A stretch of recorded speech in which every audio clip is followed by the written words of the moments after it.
सवर्ण और असवर्ण, श्रमजीवी और बुद्धिजीवी। ये देखिए, इनका काम ही है हिंदुओं को फोड़ो। अल्लाह और ईश्वर, ईश्वर अल्लाह तेरे नाम, ये एकता का विषय था या फूट का विषय था?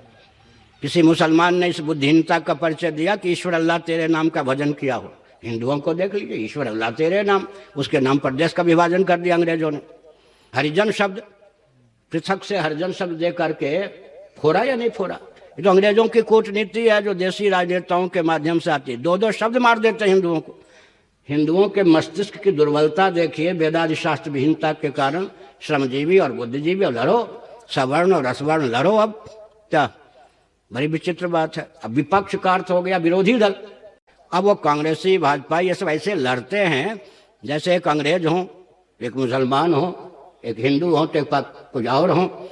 ये सब राजनेताओं का काम ही है फूट डालना, संघ बल भारत में होने मत दो।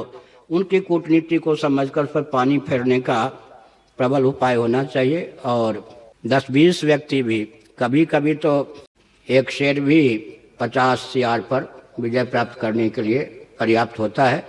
संघ बल का हम लोग महत्व जानते हैं, अपने जीवन से जो शिक्षा लेते हैं वो तो संघ बल के समर्थक होते ही हैं।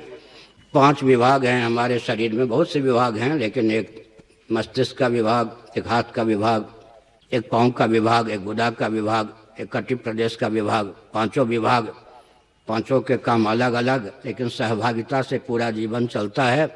भेद भेद भेद, लेकिन प्रकृति प्रदत्त जितने भेद हैं वो व्यवहार के साधक हैं, उनमें सामंजस्य है। और हमारे पूर्वजों में जो दिव्यता थी वो अजेय थे। वो किस कारण से थे? हर व्यक्ति संघ बल था, लेकिन फिर बाहर से भी संघ बल था। परशुराम जी तो अकेले थे, लेकिन 21 बार दिशाहीन शासन तंत्र का शोधन किया।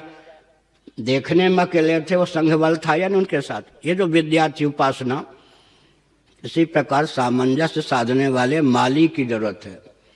पुष्प तो बिखरे होंगे, लेकिन उन पुष्पों को माला का रूप देने वाला चाहिए। तो आप ही ये देना शुरू कीजिए, अपने क्षेत्र में माली का काम कीजिए।